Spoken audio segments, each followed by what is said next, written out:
The fabric samples could wait. That was the thought running through my mind when my son called me on a Thursday afternoon in late October, his voice carrying that particular tone he only used when he was either very happy or very nervous. 63 years on this earth teaches you to tell the difference, and I had learned my son's frequencies long before he learned to drive. "Dad," he said, "are you sitting down?" I was standing at the window of my home office, looking out over the back property, watching the last of the season's leaves drift off the oak trees my late wife Margaret had planted the year Nathan was born. I pulled the chair out and sat. "I am now. I asked Simone to marry me last night." He paused. She said yes. I remember setting my coffee mug down very carefully on the desk, the way you handle something you don't want to spill. "That's wonderful, son," I said. And I meant it. I wanted to mean it completely. Nathan was 28, an architectural designer working for a firm in Charlotte, doing well, finding his footing. He was good at his job, patient with people, and possessed of a generosity that sometimes made me proud and sometimes made me nervous in equal measure. He had Margaret's eyes and her instinct for trusting people. I had spent 20 years hoping the world would be kind enough to deserve that trust. Simone had come into his life 7 months earlier.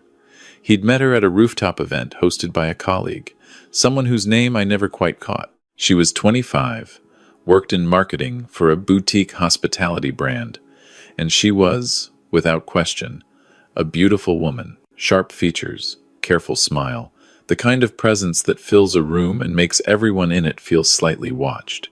Nathan brought her to dinner at my house in Asheville for the first time in September. I had driven down to Charlotte twice before that to meet her, casual lunches where she was charming and animated and asked me very few questions about myself, while somehow steering every conversation back to the house, the property, the family. I noticed I filed it away. That first dinner in Asheville, she walked through my front door, looked up at the vaulted ceiling, and I watched her eyes make a slow, deliberate circuit of the room, the way an appraiser's eyes move, not like a guest's. She touched the frame of a painting in the hallway, a landscape Margaret had collected 20 years ago, and said, "This must be worth something. Not this is beautiful. Not where did you get this. Just, this must be worth something." Nathan laughed and squeezed her hand. "She's obsessed with art," he told me, as if that explained it. Over dinner, she asked how long I'd owned the house. She asked whether I had other properties. She asked about my retirement. I had sold my construction company 8 years earlier at 63, after building it for 30 years from a 2-man operation into a regional firm with contracts across 4 states. I told her I stayed comfortable. I didn't elaborate. She pressed anyway, gently, pleasantly, with the practiced patience of someone who has learned that directness makes people close up. I answered what I answered. I watched what I watched. After they left that night, I stood in the kitchen for a long time. I thought about Margaret. I thought about what she would have seen in that dinner that I might have missed. She had always been the one who read people the way other people read books, quickly, completely, without ever making the subject aware they were being read. I picked up my phone and called my oldest friend, a man named Gerald who had spent 30 years as a private investigator before retiring to tend to a hobby farm outside of Hendersonville. He owed me more than one favor and had never once asked why I needed something. I gave him Simone's full name, her employer, and the city she'd told us she grew up in. "Give me 2 weeks," he said. I gave him 3. What he brought back was not damning on its face, but it was the shape of something. Simone had grown up in Raleigh, not Savannah the way she'd told Nathan. Her employment history had gaps. She had been briefly engaged once before, to a man 15 years older than her, a divorced software executive in Atlanta. The engagement had ended 8 months in when the man's adult children filed a formal complaint through an attorney. The details of the settlement, if there was one, were sealed. Gerald could not get inside that door. But the door existed. There was also the matter of her apartment. She was paying rent that did not align with what her current salary should have covered, in a building in uptown Charlotte that leaned toward the expensive end. Someone was supplementing. Gerald could not tell who. I thanked him and I paid him and I said nothing to Nathan. I told myself I was being cautious. I told myself I would wait. I would watch.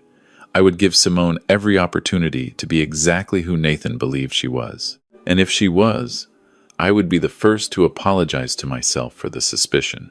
What I did not do was enable it. When Nathan called to tell me about the engagement, I asked him when I could meet them for dinner to celebrate. He said they were planning an engagement party at my house, which was the first I'd heard of it sometime in early December. Simone had apparently suggested it. She thought the Asheville property was, and I am quoting my son here, the perfect backdrop. I said that sounded fine. What I did in the weeks between that phone call and the party was quiet and methodical, and not something I told a single person about. I spoke to my attorney, a woman named Patricia, who had handled my business affairs for 20 years. I reviewed the status of my properties and accounts. I updated several documents. Not because I expected anything specific. Because I had spent 40 years building things, and building things teaches you that the time to reinforce a structure is before the storm, not during it. I also bought a very small, very discreet digital voice recorder, the kind that looks like a pen. I put it in the breast pocket of whatever jacket I was wearing and left it there. Not recording, just there, ready. The engagement party was a Saturday in early December. 14 guests. Catered, string lights on the back terrace, despite the cold because Simone had specifically requested outdoor lighting. Nathan had coordinated the whole thing with her and told me what I needed to do, which was essentially unlock the house and stay out of the way while her people set up. Her people turned out to be 2 women I'd never met who arrived with boxes of decorations and spent 4 hours rearranging things in my living room. I stood in the kitchen and drank coffee and watched. The guests arrived around 7. Nathan was glowing the way young men glow when they believe they have found the thing that will complete them. He introduced me to her parents. Her mother was a quiet, pleasant woman named Diane who shook my hand with both of hers and said she'd heard so much about me. Her father had apparently not been able to make it. She did not offer a reason, and I did not ask. Simone worked the room with a precision that I might have admired in a different context. She was warm with everyone, attentive, laughed at the right moments, touched Nathan's arm at carefully spaced intervals. She was performing, and she was very good at it. The audience had no idea they were watching a performance. I had watched enough people negotiate million-dollar contracts to know the difference between genuine warmth and manufactured warmth. The genuine kind is inconsistent. It flares up, falters, gets distracted. The manufactured kind holds exactly steady. Hers held exactly steady. Midway through the evening, when the guests had spread out between the terrace and the living room, and Nathan was deep in conversation with his college roommate near the fireplace, Simone appeared at my elbow. "Can I steal you for a minute?" she said. Her voice was light. Her smile was the one I'd seen 100 times, the one that did not quite reach her eyes. I had started to think of it as her working smile, the tool she kept in the front pocket. I looked at her. I reached into my jacket pocket without making it visible and pressed the button on the recorder. "Of course," I said. She guided me toward the far end of the hallway, near the door to my office, where the noise from the party became a murmur. She turned to face me, and the working smile did something I hadn't seen it do before. It sharpened. "I want to talk to you about the house," she said. I waited. "Nathan and I have been talking about where we're going to settle. Charlotte is fine, but it's not permanent. This house," she glanced around with a gesture that managed to encompass everything, "is the kind of place where you raise a family, where things actually get built. It's a good house," I said. "We'd like it to be our house," she said, pleasantly, evenly, like she was asking me to pass the salt. The word "we" landed the way it was meant to, as if Nathan were part of this conversation, as if this had been discussed between the two of them and she was merely delivering their joint position. I said, "Nathan hasn't mentioned anything like that to me. He's nervous about asking." She tilted her head slightly. "He doesn't like to ask you for things. You have a certain effect on him." She paused. "I don't have that problem." "I can see that," I said. She smiled. Then she said, "I think it would be really meaningful for you to transfer the property to us before the wedding. As a gift. A symbol of trust." Another pause, shorter this time. "I think it would mean a great deal to Nathan." I looked at her for a moment. "And if I don't?" The smile didn't change. That was the most remarkable part. It held exactly steady while she said, Then I'll have to tell Nathan what happened the first time you and I were alone together. The things you said to me, the way you touched my arm." She let that sentence sit between us. "I don't want to do that. I don't want to cause pain. I just think it would be so much cleaner and better for everyone if we handled this like family." I stood there in the hallway of the house I had owned for 22 years. The house my wife had loved. The house where I had raised my son. And I looked at this woman who was threatening to tell my son that I had made advances toward his fiancée. And I felt something move through me that was cold and very quiet. "I'll need to think about it," I said. "Of course," she said. And she walked back toward the party, and her smile was warm again by the time she reached the living room doorway. And she took Nathan's hand and leaned into him, and he kissed the top of her head, and the string lights on the terrace made everything look like a photograph. I stood in the hallway for another 2 minutes. Then I went to the kitchen, poured myself a glass of water, and drank it standing at the sink. The recorder in my pocket had gotten every word. I called Patricia the following Monday. I did not tell her about the conversation yet. What I asked her to do was discreet and specific. I wanted to know if a man named Simone had ever been party to any civil action in the state of North Carolina or Georgia in the past 5 years. Patricia had resources I didn't. She said she'd check. I also called Gerald again. I asked him to go back to the Atlanta engagement. I told him what I was looking for now was not just the shape of the door. I needed to know what was behind it. While I waited, life continued in the way that it does when something terrible is being kept just beneath the surface of ordinary days. Nathan called twice a week. He was happy. He was planning. He asked me once, carefully, whether I'd given any thought to the future of the house, and I understood then that some version of the conversation had made its way from Simone to him, softened, repositioned, made to sound like a natural question about estate planning. I told him I was always thinking about the future of the house. He seemed satisfied with that. I did not tell him. I want to be clear about why.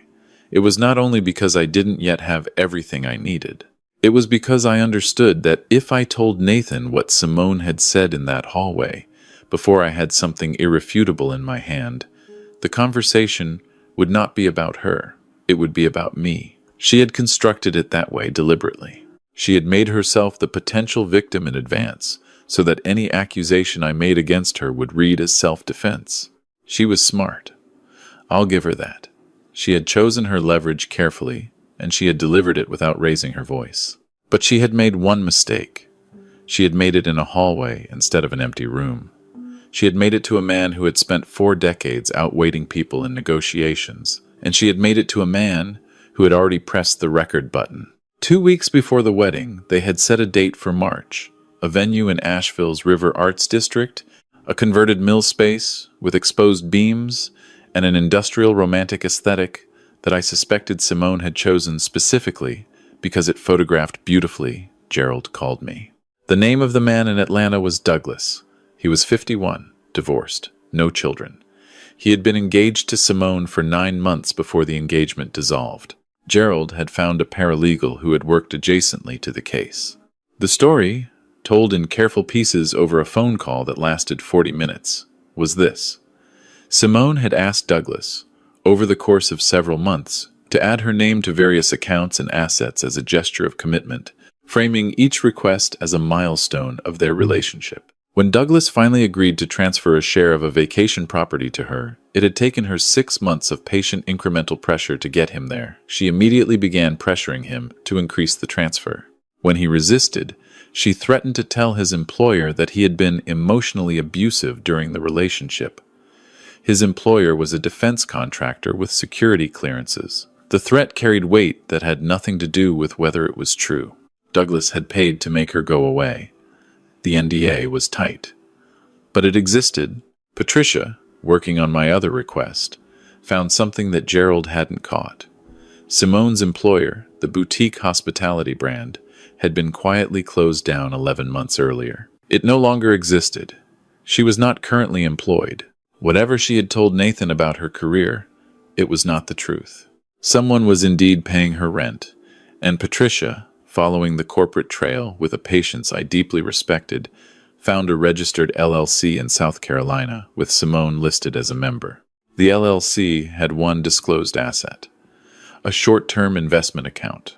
The funding source for that account traced back, through 2 layers, to Douglas's settlement. She had left Atlanta with her payout, formed her own company as a vehicle to hold it, and was now running the same play in Charlotte. Nathan was not her first. He was her second, and if I did nothing, he would not be her last. I sat with this information for 3 days. I thought about it the way I used to think about structural problems in buildings, not with emotion, but with geometry. What were the load-bearing elements? Where was the failure point? What needed to be in place before I made a move? What needed to be in place was Nathan.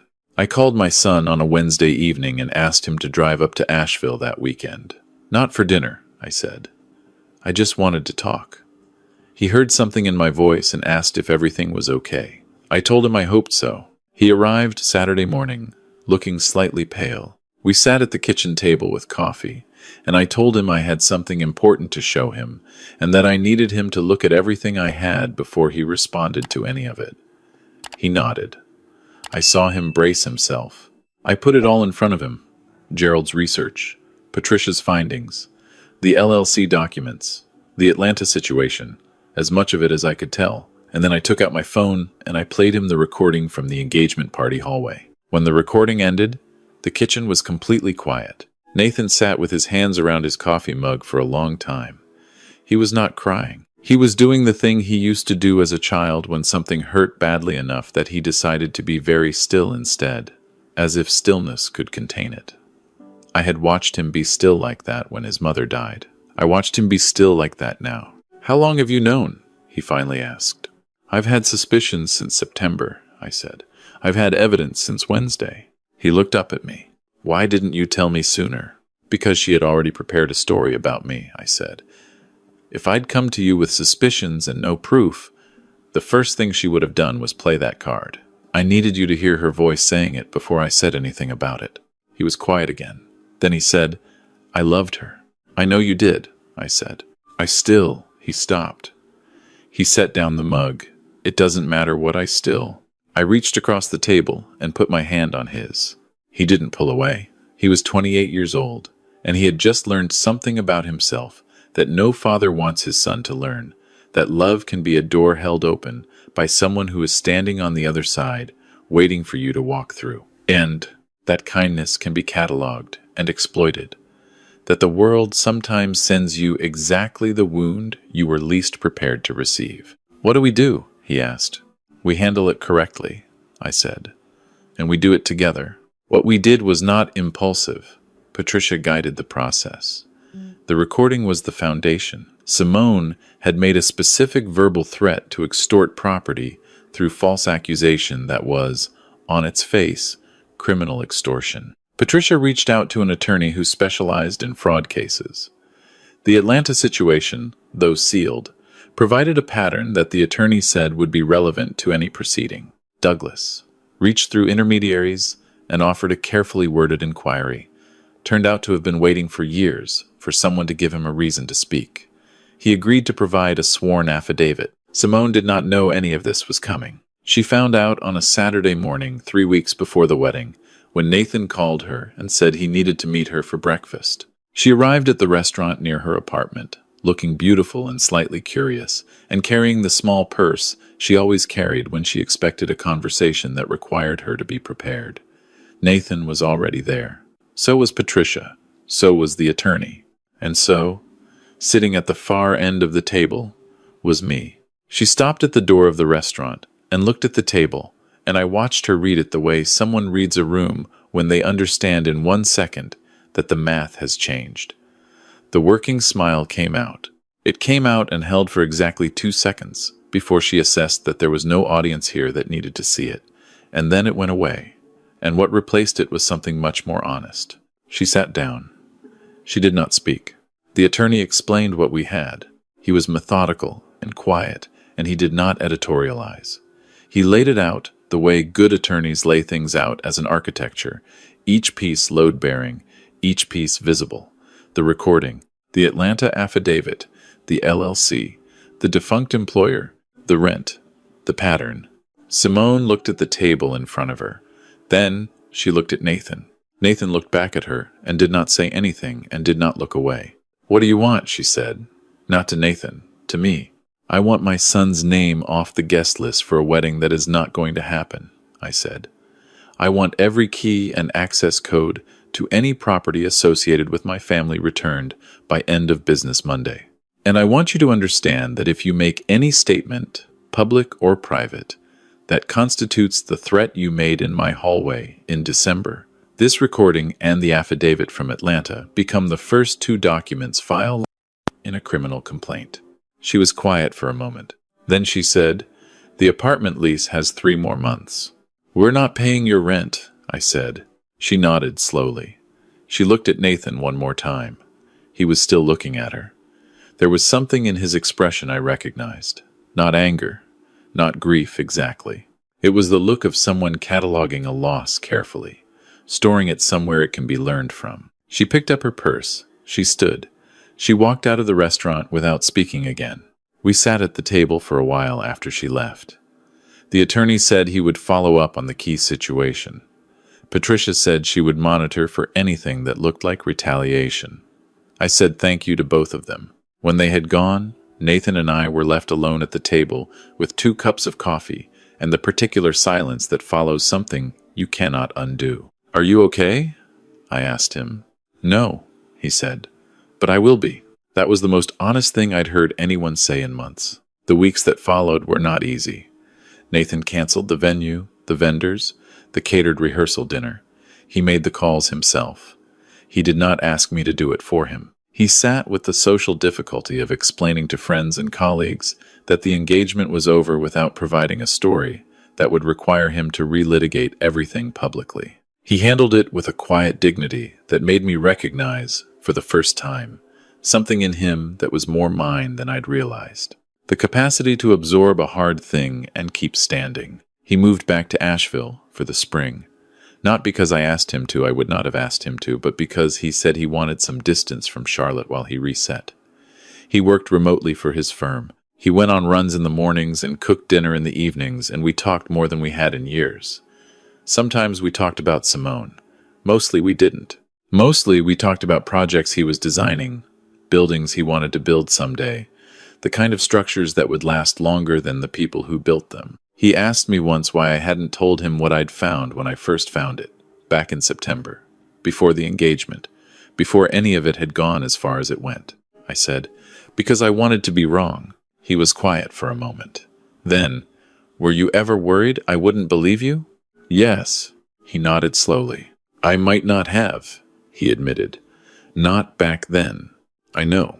So you waited until you had something I couldn't argue with." "I waited until I had something she couldn't argue with," I said. "That's different." He thought about that. "You protected me from a fight you knew you'd lose." "I protected both of us," I said. "There's a difference between protecting someone and enabling them. I hope you understand that difference now." He looked at me. "I think I'm starting to." There was a woman I had not mentioned yet.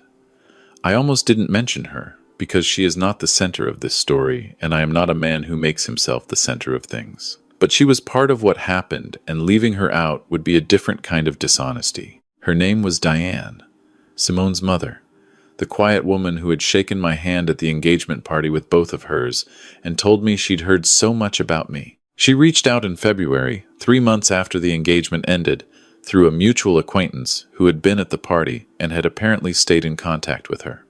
Her message to me was short. She said she had learned what her daughter had done. She said she was not surprised and she was sorry. She said she had been trying to reach Nathan to apologize to him directly, but understood if he preferred no contact. She asked if I would be willing to speak with her briefly, not to excuse anything, simply to say what she needed to say. I thought about it for a week. Then I said yes. We met for coffee at a place on the north end of Asheville, Neutral Ground. A Tuesday morning in late February when the sky was the pale gray that presides over winter's last weeks before it gives anything up. She was already there when I arrived, sitting with her hands around a mug, looking at the table. When she looked up, she looked tired in the way that people look when they have been carrying something for a long time. She said she had known about the Atlanta situation for years. She said she had tried, more than once, to intervene, to redirect, to help her daughter find a different path, and that each attempt had made her daughter angrier and moved them further apart. She said there was nothing she could offer that would undo what had happened to Nathan, and she was not asking for forgiveness, only for the chance to acknowledge that it had happened, and that she knew it had happened, and that it mattered. I listened to all of it. I believed it. I have been in enough rooms with enough people to distinguish between a performance and an accounting. When she finished, she looked at the table again and said she was sorry for taking up my morning. I said, "You haven't taken up anything." We sat there for a while longer. She asked about Nathan. I told her he was doing well, that he was building something back, that he was going to be fine in the way that people are fine when they come through something hard with their character intact. She smiled at that. Not the working smile I had watched her daughter use. A real one, brief and a little sad, and entirely genuine. I am 63 years old. I am not looking for anything, but I am also not immune to the reality that some of the most meaningful things in a life arrive at the door you least expected to open. I called her the following week to ask if she would like to have coffee again. Just coffee, nothing more than that. She said yes. Nathan found out several months later.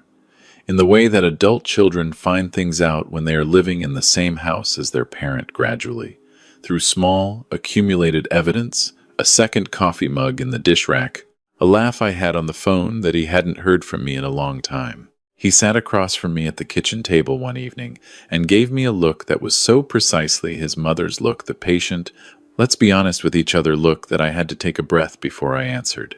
"Simone's mother?" he said. "Yes." He sat with that for a moment. Then, "That's a little complicated, Dad." "I know. Are you happy?" I thought about it honestly. "I think so. Yes." He was quiet again. I waited for the rest of it, whatever the rest of it was. He picked up his coffee and looked at the window and said, "I guess I can't really argue with complicated right now."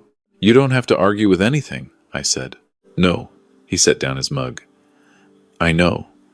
He was quiet for one more moment. Then something in his face relaxed, not into happiness exactly, but into the kind of peace that comes after you have carried something as far as you can carry it and finally set it down somewhere it can rest. "Okay," he said. "Tell me about her." So I told him. I told him the part where she had apologized without asking for anything, the part where she had looked tired in the way that people look when they have been carrying something for a long time, the part where she had smiled and it was brief and a little sad and entirely genuine. He listened to all of it. He nodded at the end. "She sounds like the kind of person," he said carefully, "who would shake your hand with both of hers." "She does do that," I said. He almost smiled.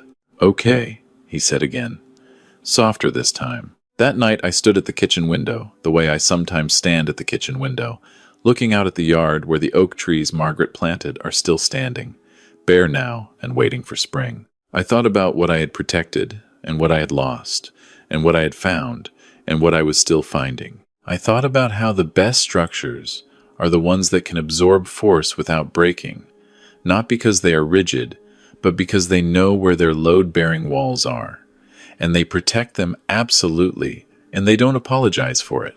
Nathan came into the kitchen and stood beside me at the window for a minute, without saying anything. Then he said, "What are you thinking about?" "The yard," I said. Which was true, which was also not entirely the truth. He looked out at it with me. The oak trees, the last of the winter light. "The big one on the left is leaning," he said. He had an architect's eye for angles that were slightly off. "Has been for a while." "I know," I said. "You should probably have someone look at it." "I probably should." We stood there a little longer, the two of us, and the house was quiet around us the way houses go quiet in the evening when the people in them have finally stopped performing and started simply being. And that quiet felt like something I had built, not in an afternoon, but over decades, with patience and stubbornness and the willingness to wait until I had something irrefutable in my hand before I said a word. My son was standing next to me. He was 28 and intact, and still willing to come home when things got hard. Some things you build, some things you protect. Sometimes, if you're lucky, they turn out to be the same thing.